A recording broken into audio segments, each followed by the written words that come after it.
आज से हम द्वितीय वर्ष कला की तीसरी इकाई को प्रारंभ करने जा रहे हैं। तीसरी इकाई के अंतर्गत हमने 10 एकांकी को लिया है, जिसमें से सबसे पहली एकांकी जो है डॉक्टर रामकुमार वर्मा द्वारा रचित है, जिसका नाम है 1 तोले अफीम की कीमत। डॉक्टर रामकुमार वर्मा हिंदी की छायावादी काव्य धारा के प्रमुख कवि एवं प्रख्यात आलोचक हैं। इन्होंने हिंदी एकांकी की शिल्प विधि को मांझा है और उन्हें पाश्चात्य नाटकों के समकक्ष स्तर प्रदान किया है। इन्होंने हिंदी एकांकी को स्वतंत्र विधा के रूप में स्थापित कर गरिमा प्रदान की है। डॉक्टर वर्मा का कवि रूप उनके एकांकियों में स्पष्ट रूप से झलकता है। सन 1930 में उन्होंने बादल की मृत्यु एकांकी विश्वविद्यालय के रंगमंच की दृष्टि से लिखा था, जिसने अपनी सफलता की छाप छोड़ी। डॉक्टर वर्मा पाश्चात्य शैली के एक ही लंबे दृश्य और अभिनयात्मक एकांकी के जनक हैं।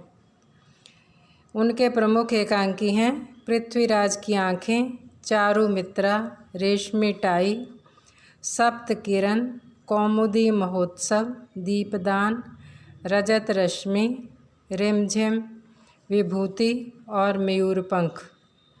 वर्मा जी के एकांकियों का आधार ऐतिहासिक और सामाजिक है तथा मूल स्वर आदर्शवादी है। उनकी काव्यात्मक अलंकृत शैली के कारण आदर्शवाद और भी पुष्ट हो गया है। सामान्यतः उनके एकांकियों को 2 वर्गों में बांट सकते हैं। पहला है पढ़े लिखे मध्यम वर्गीय दंपति के बीच उठने वाली प्रेम संबंधी समस्याओं से संबद्ध एकांकी तथा दूसरे हैं ऐतिहासिक एकांकी। यद्यपि दोनों की विषय वस्तु भिन्न भिन्न है, लेकिन परिणति एक ही है, आदर्श की स्थापना। इसका मुख्य कारण वर्मा जी का छायावादी कवि होना है। उनके नारी चरित्र, अंग्रेजी शिक्षा और आधुनिक परिवेश में अपना नया व्यक्तित्व खोजते खोजते भी पुरातनता के केंचुल को नहीं छोड़ पाते। लेकिन उनके ऐतिहासिक एकांकी त्याग, उदारता, क्षमा, बलिदान, सेवा आदि आदर्शों को समाहित किए हुए हैं। इसे हम गांधी युग का प्रभाव कह सकते हैं, लेकिन इस प्रभाव में राष्ट्रीय संदर्भों का अभाव है।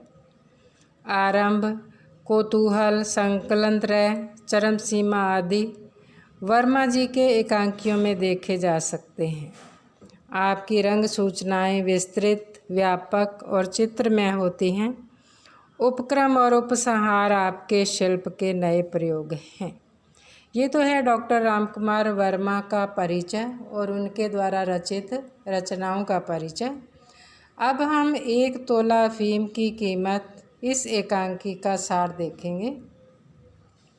यह रामकुमार वर्मा का सामाजिक एकांकी है, जिसमें उन्होंने समाज में व्याप्त दहेज की समस्या तथा समाज में दहेज के लोभी लोगों का वास्तविक चित्रण हुआ है। प्रमुख पात्र मुरारी के पिता की अफीम की दुकान है। उनके पास अफीम बेचने का लाइसेंस है, किंतु वे दहेज लोभी हैं तथा अपने पुत्र मुरारी का विवाह एक अनपढ़ लड़की से करना चाहते हैं, केवल दहेज के लिए। लेकिन यह मुरारी को स्वीकार नहीं है। जब उसके पिता अफीम लेने अन्यंत्र जाते हैं तो मुरारी आत्महत्या करने का निर्णय लेता है। उसकी दुकान में कुल 1 तोला अफीम है, जिसे खाकर वह आत्महत्या कर सकता है। वह उस 1 तोला अफीम की गोली बनाता है और उसे खाकर आत्महत्या करने की योजना बनाता है। लेकिन तभी वहाँ एक सुंदर युवती आती है जो मुरारी से अफीम देने का अनुरोध करती है। वे बहाना बनाती है कि उसकी दादी बीमार है तथा वह अफीम खाकर ठीक हो सकती है, क्योंकि वह अफीम खाने की अभ्यस्त है। मुरारी समझ जाता है कि युवती झूठ बोल रही है। वस्तुतः वह युवती भी आत्महत्या करने के लिए अफीम खरीदने आई है, क्योंकि उसके पिता के पास दहेज देने के लिए पर्याप्त धन नहीं है। वह अपने पिता को इस पीड़ा से मुक्त करने के लिए आत्महत्या करना चाहती है।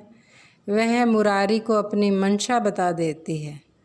मुरारी उसे हरड़ की एक गोली दे देता है, जिसे युवती अफीम समझकर खा लेती है, पर काफ़ी देर होने पर भी उस पर अफीम का असर नहीं होता। उसे संदेह होता है, तो मुरारी उसे सच बता देता है। वह कहता है कि दोनों के पिता परस्पर परिचित हैं। मुरारी को लगता है कि वह युवती से विवाह कर सकता है। युवती हरड़ की कीमत देने का प्रस्ताव रखती है, तो मुरारी कहता है कि कीमत तो उसे मिल गई, क्योंकि युवती उसे मिल गई। यहीं एकांकी समाप्त हो जाती है। इस प्रकार इस एकांकी में दहेज की समस्या से जूझ रहे दो युवा मनों की पीड़ा को बड़ी सूक्ष्मता से उभारा है। दोनों ही आत्महत्या करने पर उतारू हैं, पर दोनों ही बच जाते हैं, क्योंकि वे परस्पर मिल जाते हैं। एकांकी में जिस प्रकार तनाव का चित्रण है, उसे मंच पर सफलतापूर्वक अभिनीत किया जा सकता है। एकांकी के संवाद बेहद रोचक हैं। इस प्रकार यह एकांकी दहेज की समस्या और अफीम की समस्या दोनों को लेकर के पाठक वर्ग पर अपना प्रभाव छोड़ती है। धन्यवाद।